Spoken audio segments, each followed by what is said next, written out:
Well, welcome back, friends, to See, Hear, Love, and to our last episode of our 4-part special SOS Summer of Strength series, where we feature 4 outstanding women who embody courage, faith, resilience, and expertise in leadership, health and well-being, soul care, and journeying through grief and loss.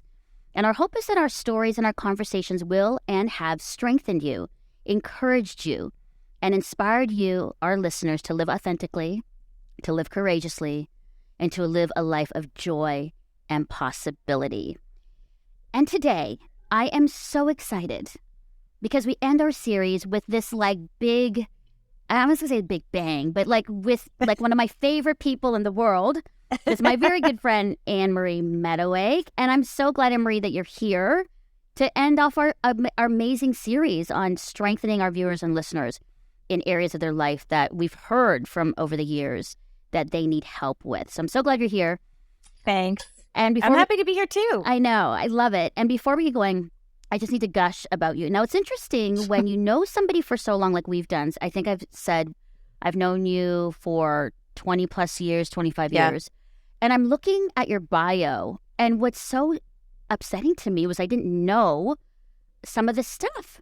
I was like, that's because we talk about other things, not work all the time. But it's so great. So I get to gush, and you can't do anything. You can't shut me up. I can just gush, and talk about you. Okay. So for those who don't know Anne-Marie, she's an accomplished journalist, an acclaimed broadcaster, and is currently the host of CTV Your Morning show, who brings more than 2 decades of news and current affairs experience back home to CTV, where she began her network career as the host of the Gemini Award-winning investigative program 21C, and reporter for CTV National News. Previously, Anne-Marie, the 2015 Canadian Screen Award as CSA winner, I didn't even know that, for Best Local Newscast, and 6-time CSA nominee, was the highly respected co-anchor of CBC Toronto News and Global News Toronto. And during her expansive career, the Alberta Raised, that's important, Anne-Marie, Alberta Yes, Raised, has provided award-winning coverage of some of Canada and the world's biggest news stories, including the 2014 Ottawa terror attacks and the 2013 Boston Marathon bombing. She has also co-anchored municipal, provincial, and federal elections, reported from London during the royal wedding and Queen's Jubilee, and hosted a documentary from her native Sri Lanka on the 2004 South Asian tsunami. And this May, she reported from London during King Charles' coronation. She's a mother of triplets and wife to my husband's good friend, Daryl. Oh, and she's a passionate advocate for women and children's issues, which saw her named Toronto Woman of the Year 2011. Anne-Marie, did I miss anything? Hi. Did I miss anything? What else can I put on the list of things that you've done? That I really like a good plate of fries, truffle fries. That's not on there. Hold on, I'm writing that down. And a good plate of fries. I'm going to add... And I really like to label and organize things. Perfect. I'm going to add that to your bio that I will send to you so that it's missing. Your comms team can add that at the very end. It's really good to have you on the show. And so I thought Anne-Marie was a perfect way to end our SOS series by interviewing someone in the media broadcast industry. It's the work I do here at Crossroads, but learn from you as you lead in this industry and lead as a woman as you create content, interview guests, and write and speak. You know, there's so much that we and I can learn from you. So it's selfish that I'm ending this series with you. So it works the same way for me. I learn a lot from you too, so it'll be good for both of us. This is so great. Okay, so let's start off because people are probably wondering, how was reporting on King Charles' coronation? What was that like? Recently. You know what? It kind of, it sort of felt like a nice summary because I have done, this is like my 5th royal events. I've done weddings and Jubilee, and I did the Queen's funeral, which was very moving. And really felt, like a big part of history. And then to do the coronation of King Charles sort of just felt like the end chapter of that era. I mean, we've all seen weddings, so people can relate to a wedding and funerals, but we've never seen a coronation. Mm-hmm. At least, nobody in my age group or younger. So that was pretty special. And when you're doing it live, you're there absorbing it and you're thinking and you're working. And then when I watched the footage back, I'm like, that was really cool. That was very special. Lots of symbolism, lots of meaning, and then also just to be part of this world event with the people. I always love being with people and feeling and seeing their reaction. And so bringing that to Canada, because, I remember watching Canada AM with Valerie Pringle, and she would do events like this. And I'd wake up early and I'd watch these royal events, and she always made me feel like I was there. Mm-hmm. So I always thought it'd be cool if I could do that for other people. And I was watching like your stories on, Instagram, and you're all about the people. Like you would be walking, you would stop and do little interviews, you'd feature all these like little cool areas in London and the area, and where you were, which I loved. I think it's great that you bring that part of sort of the personal connection in the work that you do as well, right? So you're reporting, but then you're also hanging out with the people, getting kind of what's on the street, People are the best way to understand the story. They're the best way to get, I can stand and tell people things, but, when somebody's sharing what their personal feelings are about monarchy or the king or, London's in a cost of living crisis, is the monarchy still relevant? That's best said through them. So I love bringing those voices. So good. All right. I know that our viewers and listeners always like, especially if somebody's in media and in where you are, because you have access to a lot of people and experiences. Anne-Marie, favorite or most compelling story that you've covered as a reporter journalist? That's a big question, Mel, because there's events like weddings, for example, which are very exciting for people. Yep. You mentioned going and covering the tsunami back in 2004. It's going to be 20 years next December. I can't believe Isn't that wild? that. But I went back and did that documentary with my dad, who was raised in Sri Lanka, and that was very meaningful because when he lived there, the north was still open, and then the war happened and it was closed off. So he hadn't been back up north to the northern part of the country.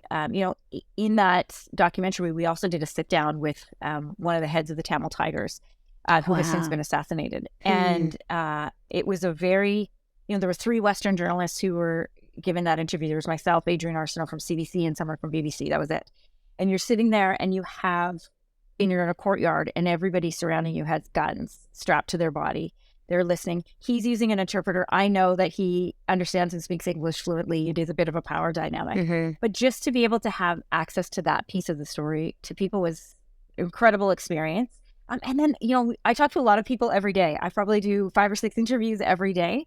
But it's always emotion. It's people who feel things and see things and experience things that, I won't. Like I think about one family who their children have this really rare eyesight disorder where they'll go blind.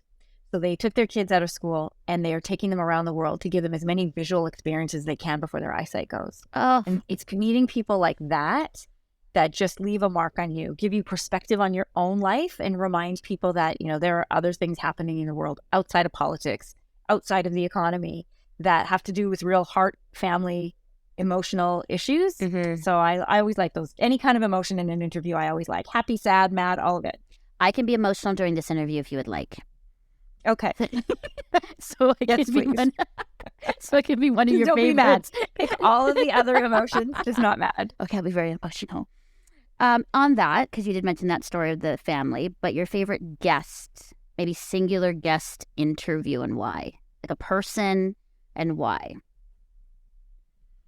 Oh, that's a hard one. Or you could do one or two. Yeah, again, it's people who have experiences. So I like to talk to other journalists because I know that they get amazing experiences. Melissa Fung is one who I think of. She was a Canadian broadcast journalist. She was kidnapped by the Taliban. She has stayed in journalism. She has made it her passion and her mission to bring stories. For example, her latest book is about the young girls from Boko Haram who were taken.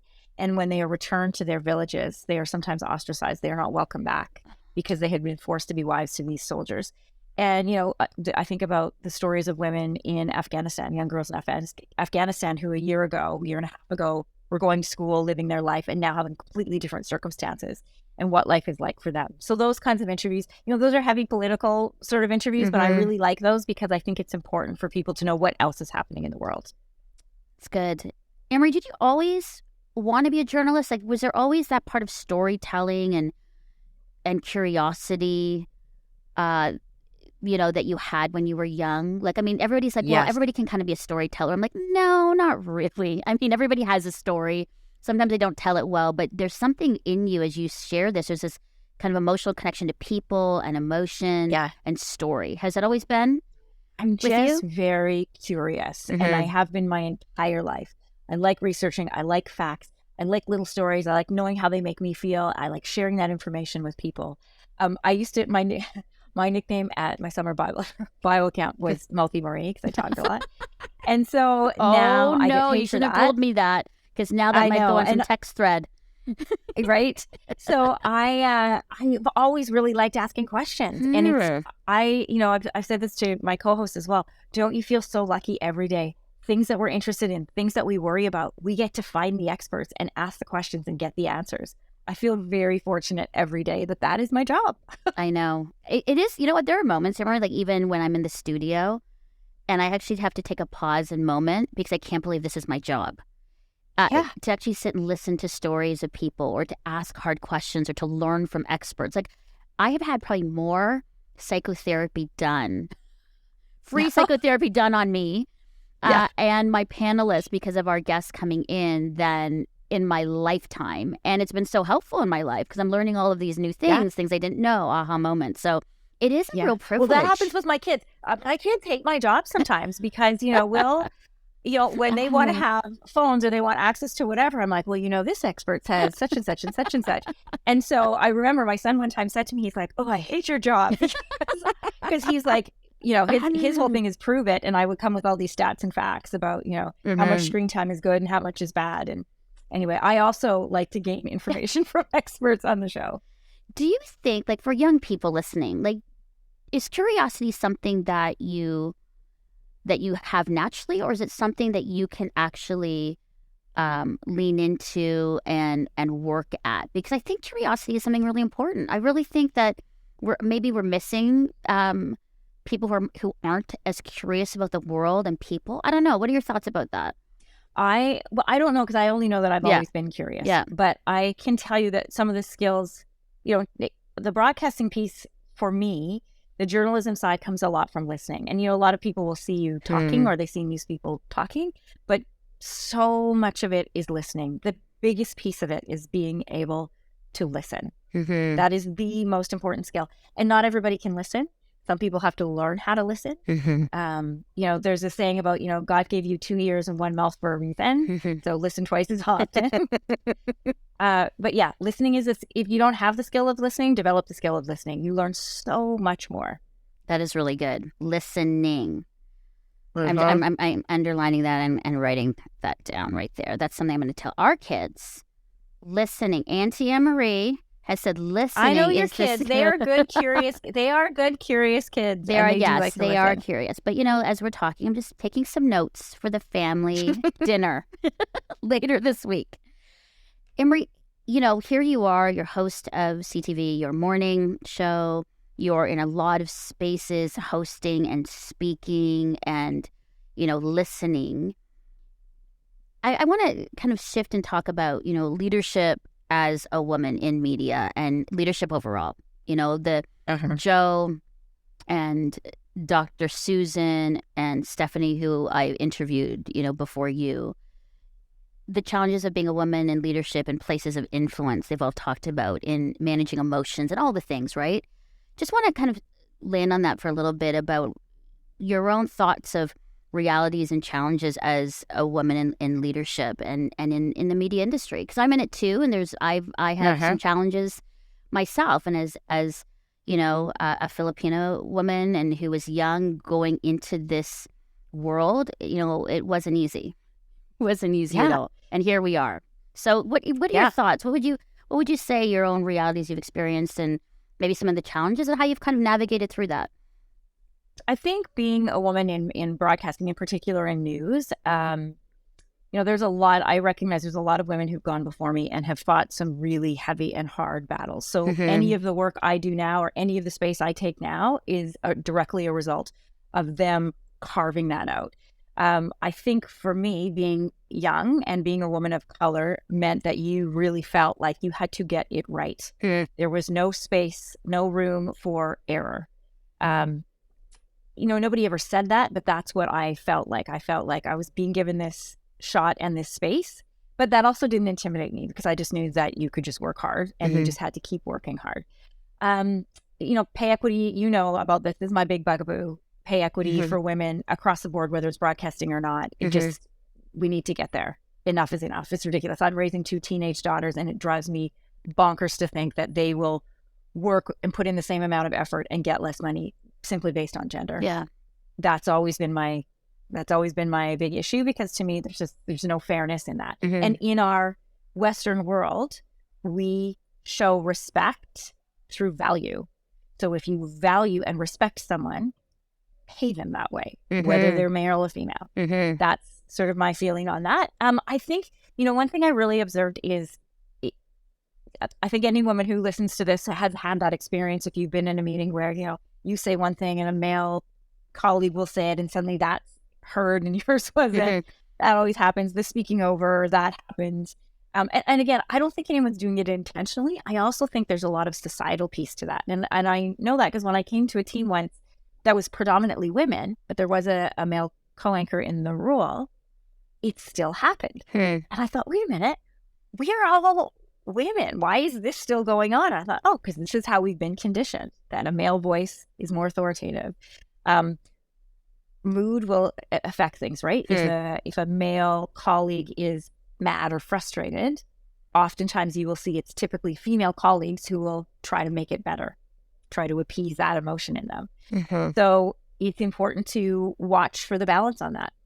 Are you part of that behavior, or are you going to not be part of that behavior? Yeah, it's good. Would you say overall, though, was it hard for you, or was it? I guess I say that because I've got young women who are interested in doing the work that we do, and they always ask, like, is it worth the fight, the battle, the scars, the hard work to get there, to do it? And I always say yes, but I'm always very honest about that. It's not always easy. Like a lot of things, it's not always easy. You have to work hard through it. And we talk about that now. I remember being on a panel maybe 10, 15 years ago out at what was then Ryerson University, and they were talking about women in media. And, one of the young women asked that question. I had young kids at the time.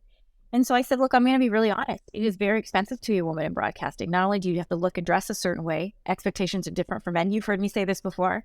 Women get paid half as much and judged twice as hard. That's a reality. Hopefully it's going to change. More networks have come on board to support that piece for women, but not enough. Childcare is expensive. And so if you are going to have a family, you got to factor that in as well.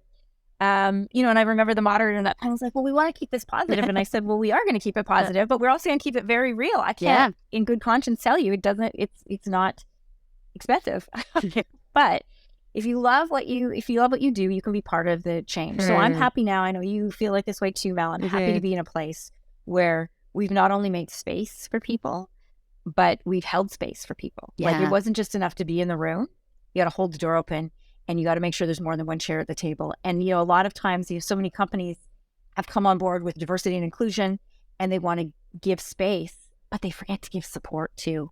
Right? Like, so, we've seen this in some of even our journalism foundations where we've made space for these like young men and women of color to land in a newsroom and have their voice. But if you don't back them up when they're there, and you don't make it okay for them to use their voice because they're still young, they often don't. They know some things that they want to say, but they're not experts. Allow for that, right? They're growing, they're developing. Don't put all the work on them. Yeah, no, that's good. And I think the other side too, Anne-Marie, is that as we get older, more mature in experience, as you're saying, we're opening the door and making space for the next generation. There's still that part of me, I'll be honest, where I'm like, am I losing a little bit of the space that I have that I fought so hard to get?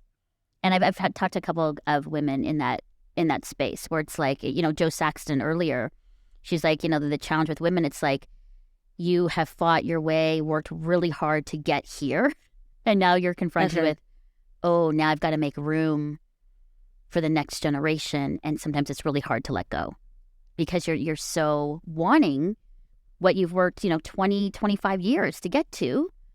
And now you're like, you know what? And so there's legacy and mentoring, but do you find that? Like, I find I'm in this weird space now of,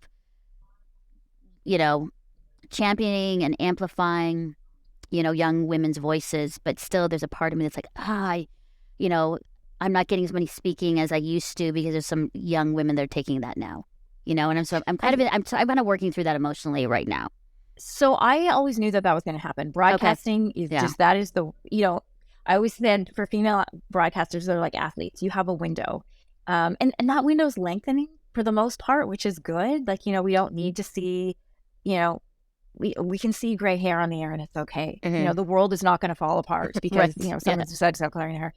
So, so I don't feel that as much. I always knew that was going to happen. I remember Maria Shriver years ago talking about how the day she realized that she left her program, she said, they're like, you know, broadcasters like Kleenex. You pull one out, there's another one ready to go. Yeah. So I always knew that that would be something. But what I'm happy about is that there's not just one anymore, right? There's not just one Black woman on the air and one Black man on the air. Now we understand that there can be room for a lot of people. Yeah. And so the more voices and the more representation, and I don't mean just skin color, I'm also talking about religion and culture and gender, all of it. There's room for a lot more voices and reflection at the table. And so having more of those people come into the space actually just makes everybody better. That's how I feel. Yeah, I feel everybody just gets better. That's encouraging to me. And I think, you know, I'm working really hard with that. I think there are just some moments where I was like, oh, you know, I'm really glad I'm all about championing women to do that. But I've also noticed the change, and that really encourages me because I think now you're right. And I think it's legacy too. Like, I can't believe there are moments I still think I'm in my late 20s and women are coming to me to be mentored. And I'm like, what? I'm still looking for a mentor. Wait a second. You know, like, I'm too young to be your mentor. People should always be looking for a mentor. Always have somebody to check in with. There's always somebody wiser than you around, ready to share what they have. Yeah. And so find those people. Yeah, no, it's good. So your own journey, if someone's listening and saying, okay, so how did Anne-Marie get to where she is? I know there could be schooling. Was it mentors? Was it hustle? Were you at the right place at the right time? How did you get to where you are today? What are sort of the key things that kind of like, I feel like it's all of the above. Okay. There's a scripture in the Bible that says God uses foolish things to confound the wise. And I do feel like a foolish thing. Sometimes I do not take that credit. I mean, I know I was ready. You know, you don't have to get ready if you're always ready. So I just felt like I just always be ready. My parents taught me that. And when opportunities came, you work hard at them. And you work not just hard, but you work harder at them. So the door may open, but it's your opportunity. It's your responsibility to walk through it and to take up that challenge. So it doesn't mean I wasn't always scared. There were a lot of times I was scared. I have a really great, you know, my husband, Daryl, I have a really great husband and partner who he sometimes saw me in places that I didn't see myself, especially starting out in my career. And so I really trusted him when I was stepping out, and he was always there too with encouragement. So I really appreciated that in my husband. I do feel like sometimes it was just luck or God or a combo of the both. You know, I came along in the early 2000s when there was an awareness that TV needed to reflect the audience that was watching it. And so I was young enough that they didn't have to pay me in time, but experienced enough that I wasn't going to make too big of a mistake. You know, and if I'm being honest, culturally, you know, I am from a biracial home. My mom is Scottish, my dad's Sri Lankan. So I physically present diverse, but in terms of language and education and religion, I wasn't that much different than the people doing the hiring. So, you know, I think that's different now, and I think it needs to continue to be different. But at the time where we were at, because change is a process, at that point in the process, I was the right person at the right time. And then it's just, again, favor, hustle, excellence, all of those things. It's good. Yeah, and I think that's important. I think I've felt like, as if I think about my life and where I am today, Anne-Marie, there was a lot of people along the journey. For sure. I was there at the right time and the right place physically in the building where people saw me and then were able to then say, hey, we should have her on the show. Hard work and doing jobs that I hated because I knew that it would eventually lead me to where I was like, who wants to transcribe 10 hours of interview of a host? And they don't even know who you are, and you're transcribing their notes, or you're chase producing and guesting, and nobody even knows who you are. And you're behind the scenes for years. I mean, that's what happened with me. And then I got my break, and my first break was doing streeters, where my face wasn't even seen, but my hand was. So I made sure my nails were done, so I could so I could hold the mic. Excellence in every opportunity. And you're right, it's the extra work. Listen, there's a different mindset now when it comes to, you know, to internships and things like that. I'm not saying that that's wrong. It did not exist when you or I were coming up. they were all unpaid internships. Yes. Yeah. That doesn't exist anymore. And that's good because those positions could be exploitive at the time. But yeah, just do the things that people don't want to do and do the shifts people don't want to do because then you're ready. It's all about gaining experience. Yeah. Or for me, labeling in the day VHS tapes in a cold, damp, dark basement with no glory. I didn't even have a phone down there, and that was my job. And I had to think, this is going to lead me one day to something that I want to do. You have to have the vision, right? You have to have the vision of what you want for yourself, and then it allows you to say, you know what, I will paint my own set. I will do whatever it takes in order to make that happen. Yes, that's good. And I think that's good for the next generation to hear, that it takes a lot of these things. I think sometimes with where we are with social media and YouTube and influencers and YouTube stars, it feels like you can just do something overnight, get a viral video, and you're in. And that does happen, but it doesn't happen to everybody. And and even content creators will tell you, and influencers will tell you, because you speak with them as well now.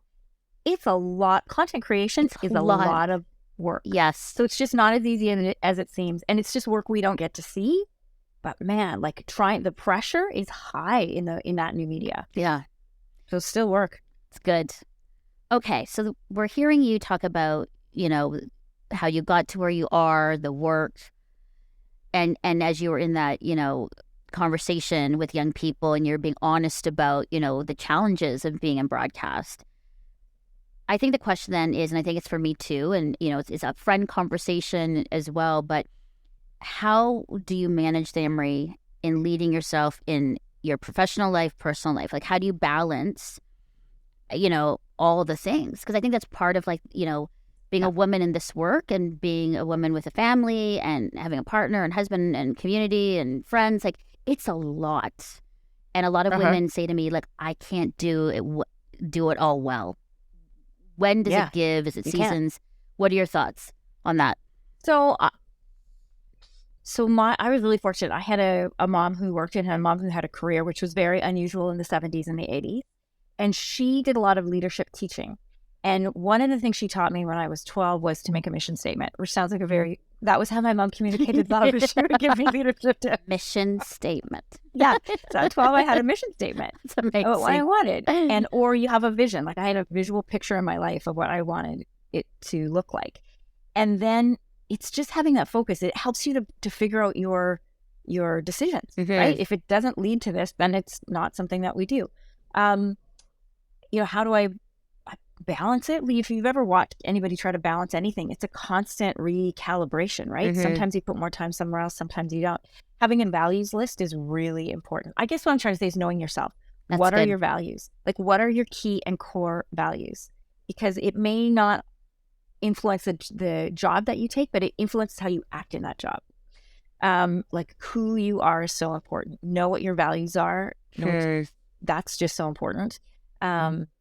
If you're a person of faith and in your faith life, know what are your key and core values and your messages, and be really clear, be really honest about that, and be willing to have that change. Right? No, go ahead, because I just have a follow-up question for that. So and have a values list. There's been more than one occasion where I've been fortunate enough to have key anchor roles at all three major networks in this country. And whenever I've made a decision, and it was always a hard decision to change networks, it all came down to a values list. What are my values? What are important to me at this phase and stage of my life? Does taking this opportunity get me there eventually? And that really helps. But, do the homework. Do those lists. It's important. You may not need it every day, but boy, in the crisis, and you've got that at hand, worth it.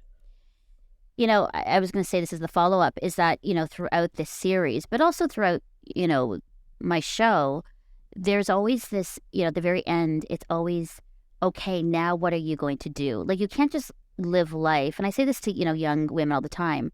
You can't just live life and expect things are going to happen if you don't do the work. If you don't do a values list, if you actually don't sit down and intentionally do some work on yourself or where you want to go. And again, life is not going to always be what you want or how it's going to end up. But no, Mel, I worked years in jobs at one network in particular where I would be in my car on the DVP crying on the way home, just out of frustration. And on the way in, having to like gear myself up, I would crank Gwen Stefani, Hollaback Girl, and I'd play it over and over in the CD player in my car. That Thanks, was my pop-up Gwen. music. Yeah. Yeah. Because, you know, it isn't always easy. And so, you know, and I'm a person of faith. And so I would spend time in prayer and or ask God for protection and covering and wisdom and clarity and help me to see things. And that's how you get through that stuff. So it's not always going to feel great. It's knowing when to stay and when to go. And that only, you know, that's between you and God. Yeah. No, that's right. And I think that's it. It's not going to be easy, but the encouragement is, and I say this, you know, to a lot of young women, but you have to be intentional. Like, I like this values list, make some lists, be thoughtful. What's your mission statement? How are you going to make changes? What are the people or the things you're going to do? Because I think what frustrates me is when I meet with people and the problems are happening all the time and every year and all the things, and they're like, well, we're not doing anything. We just, you know, sort of like we're kind of going with the waves of circumstance and what, you know, what life presents to us. And there's no sort of like being empowered to have agency to make decisions for yourself, right? To make those decisions. And I think especially as a woman, to take some control and say, I can make these decisions and you know, live this life that I want and what I need and values and speak up. And so you're braver at that than I am. I have watched you make some really big moves in your life and in your career, and I am way more cautious than you. But I always watch in awe because I'm like, oh, she just knows and she just goes for it. I admire that about you a lot. Oh, thanks. I sit and think for a long time. All right, let's do the top 2 tips now. I think this is going to be, you know, cool to hear what you have to say on different tips. So let's start with, because we're friends, I like this one. Let's start with this one.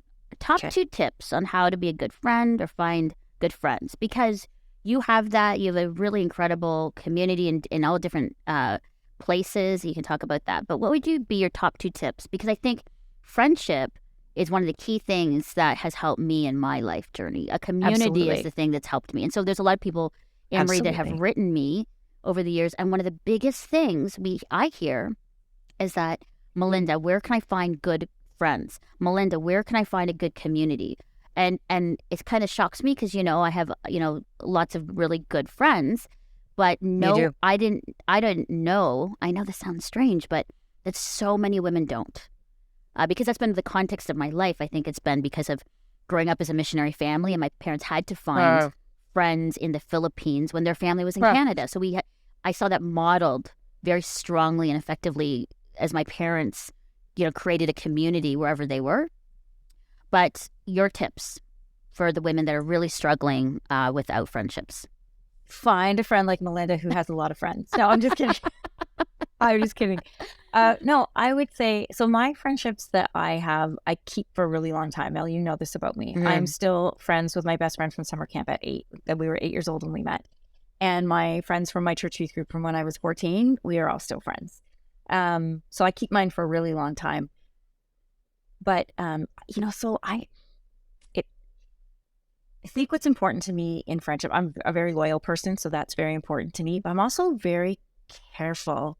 I haven't thought about this a lot, but I'm very careful with, I'm really careful with words and positivity. I do not do well when people want to sit around and gripe and complain. It's not my pool. Like, I can't, my mom is very positive. My dad is very positive. I can't be in that presence. So find people who speak like you, who think like you, who act like you. That's why, you know, I've never hung out a lot with people that I work with, because I find inevitably people fall into that space of, you know, some people find it commiserating or you know, finding support, and that can happen too. But I never wanted to be there. We were going to sit around and complain about things. That's not my space. So I was lucky to be able to find people in spaces where I liked to be, whether it be a church youth group or, you know, young married people at my church. I also am very close with my sisters, and that really helps a lot too. I have a great older sister, Dr. Naomi Talene, and my younger sister, Becky Bennett, who are they're my life people. Even if I lost every single friend on the planet and I had those two, I'd be okay. It's so good. And Sorry, I'm not giving you any answers. Okay, two things you said. I would, and intentionality. I think being intentional about your friendships, like having people over at your house or meeting with them regularly. And it's hard, and the busier you get, the harder it is. But man, it is so worth it to get it in the calendar and just do it. You're really good at that, Mel. Thank goodness. Thank goodness, because I feel like our friends wouldn't see each other for a year if you weren't around. That's good. Intentionality. Yeah. And I love it. The people that like think like you, act like you, so the positive people. I think that's actually really important, because I'm hearing a lot interesting conversations around me about, you know, just making decisions about doing an inventory of friendships and relationships that could be toxic or could be, you know, not life-giving. And then what do you do with those? And, you know, positivity, encouragement, loyalty are the big things that people are saying, you know, this is what we need. I mean, that's what I need. You know, more and more, even though I have a lot of friends, I do have a smaller pool of friends that really know what's going on. You know what I mean? Like really know what's going on with like me and Chris or the kids or myself. You know what? That's a really good point. It's fine. I think with friendship too, is that you have to be willing to be vulnerable. Yeah. Right? So you, again, don't do that with everybody. You have to find the people that you know that you can trust. But being honest in your friendships, man, that builds intimacy and closeness and safety. It's good. Okay, so you did 2. Maybe I think you did 3. I think you did 3 tips. Yeah, that's good. Well, if you add in the one about having you as a friend, then yes, that's right. That would be 5 tips. Really great tips. I'm such a good summarizer. 5 great tips. Yeah. All right. Next one. Top 2 tips on best habits to cultivate to be a great leader. This question comes up a lot for next gen. What are the things I need to do to really become a great leader? But I think, well, great leader, great person. Like, you know, I think there's some where they're like, I want to be a great leader, but really it's more of like being a great person that I've influenced and I can influence and, you know, that kind of thing. So what would... Yes, I'm glad that you said that, because not everybody's in a leadership position, right? You don't land there. You work your way to there. Yeah. So this is the number one thing that I tell people, at least in my industry, is set your own table. Too many times people want what other people have. And when you start focusing on what other people have and not, and then saying, I don't have that, you are not focusing on the right things. Set your own table. Know your skills. Get better at them. Good. Promote them. Put them out there. Don't waste your energy worrying about what other people have that you don't. It is such a short road, and there's no give at the end of it. That's good. It's really good. What's another one I would say? Do you have a few more tips than just 2? Yeah, I might. So the other one I would say is everybody likes acknowledgement. Everybody needs encouragement. Let that flow really a lot from you. And I would say, I think that, I know that people would say that I work with, that I'm very intentional about telling people when they've done a good job. And I don't just tell them, I tell up. Because it's good. I think that's really important to me. That's how you grow other people, right? Is, you know, I'm partly where I am today is because other people spoke about me in spaces where I wasn't. So do that for other people, right? You know, when our team has a really big win, I CC all the people that need to know at the top, because it's not just important they hear that from me. It's important that people above know that too. That's really good. It's good. What else would I say? I like that one a lot. Yeah. This was really great advice that was given to me very early in my career, and I really hung on to it, which is it's not what's thrown at you, it's how you handle it. You're not always going to get a great assignment. You're not always going to like the position that you have at the moment. What are you doing with it? Are you going to stand there and complain? Are you going to drop it? Or are you just going to excel? Be you big in that space, whatever space it is, whatever the circumstances, you be you big. I love that. Be you big. Do you have that on like a sign in your... So you know who told me that? So there are 2 people, that's a combo thing. So it's not what's thrown at you, it's how you handle it, was by a broadcaster named Jim Taddy, who has long since retired. He was a sportscaster, actually, at Global for many years. He told me that. And then it was Lisa Laflamme who told me, be you big. No matter where you are, no matter how frustrated you are, in whatever circumstance you're in, whether you love it or you hate it, you be you big. I love that. Now, do you have that up on your wall? Do you have that on your wall? Mel, you know I am not a word kind of person. So no, it's in my heart. Okay. We might have to have that. Maybe I'll have to do T-shirts. I'll have little magnets, pins, everything. You're great with the branding. Yes. All right. That's really great. And that was like 3 or 4, which was great tips. Top 2 tips. You kind of talked about this a little earlier in the conversation, but top 2 tips on getting into and staying in media broadcasting journalism for those who are in it, who want to go into it, who are content creators, who want to be really good storytellers. Top 2 tips. Work hard. Like yes. Work hard and work harder. I can't underscore that enough. It stands out so much. Ask questions. Don't be worried about it. Like, please ask questions. Introduce yourself to people and ask questions. It's good. Because it shows that sometimes people are intimidating to ask questions because people think they don't know what they're doing and then they won't trust them. But the opposite. If somebody comes and says, hey, how do I do this? Or I'm not sure. That says to me, you're curious, you're interested, and you want to do well. Ask questions. Yeah. Ask questions, work hard, work harder. Love it. Okay. Okay. This isn't a top 2 tip, but, and again, you alluded to this earlier, but how would you say your faith has helped you in work relationships and family? You talked about, prayer, and sometimes just like, God help me. But how has your faith helped you as you've kind of navigated into where you are? Well, it goes back to having values. My faith helps to shape my values. My faith instructs me on how to treat other people. It is very clearly written out how to treat other people, how other people should be viewed and spoken to and treated. So it's a guiding principle for me that way. Also, some people will talk about, news is hard and news can be hard. There can be a lot of really negative news. How do you deal with that?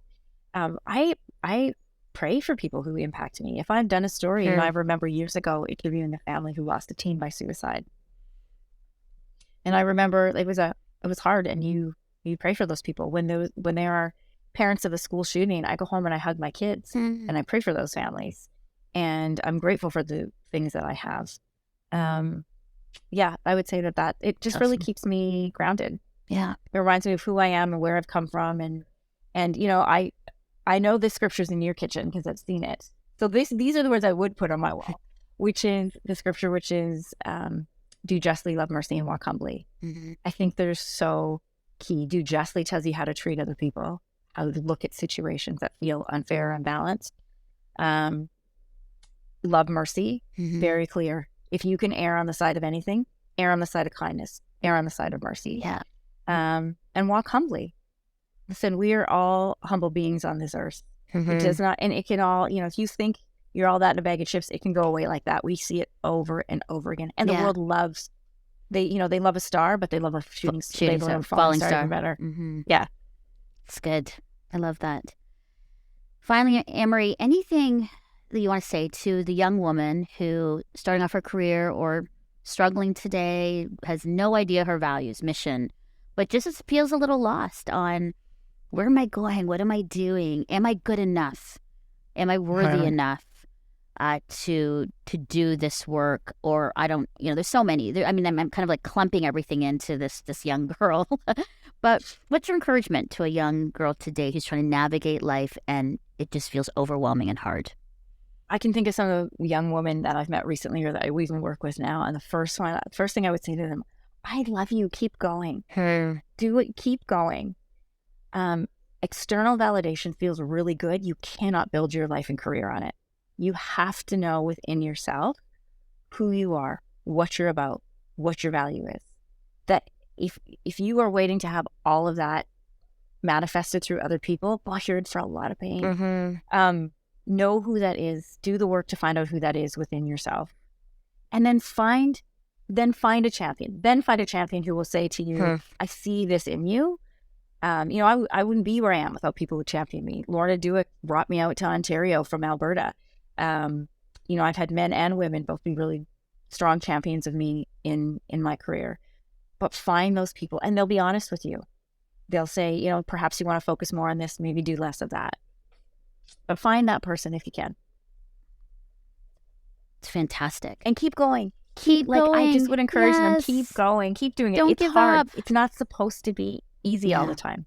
And the thing too is that in those hard spaces and singing Hollaback Girl and me in the fetal position and crying, there's something about it just builds into strength and perseverance, and then an empathy for women that you meet along the way, or people that are struggling or have struggled or are struggling. I have found that, like, going through all the difficult things I've had to face in my life, when I'm interviewing or sharing a story, there's a lot more empathy and understanding because I've gone through it, you know? So I never think of it as a waste.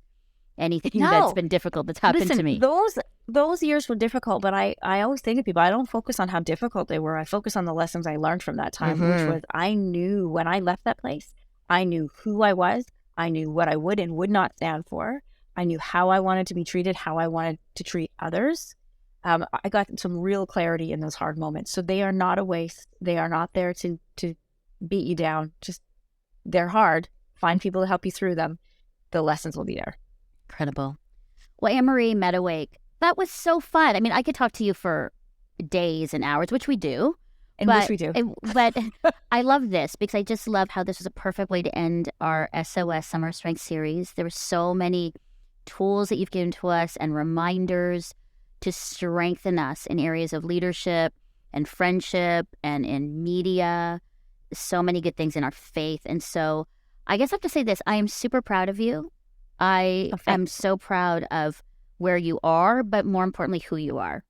And for all the things that you've gone through, just to sit in front of you and to see, you know, you and the influence and, you know, how you've set your table and the space that you take up in the media landscape in Canada is amazing. So proud of you. And thank you. Thank you so much for your leadership, for your storytelling, for your curiosity that, you know, when you share things to Canada, you know, we're listening and we're learning. So appreciate that. And so appreciate your friendship to me. So thank you so much for joining us. Well, right back at you. Well, and thank you to our See Her Love community for joining us today. And I hope you were strengthened, that you feel more equipped to lead with courage and strength and resolve, and that you have more tools to help you along in this journey. And thanks for joining also for our SOS Summer Strength series. I so appreciate that you kind of hung out with us for all 4 weeks, and I hope we'll do it again next summer. And as you create content and you do interviews and you listen and you learn and you speak and you host and you read and you set your table and you make value statements and you walk humbly and do justly, know that you are seen, you are heard, and you are deeply loved by God. Thanks so much for joining us.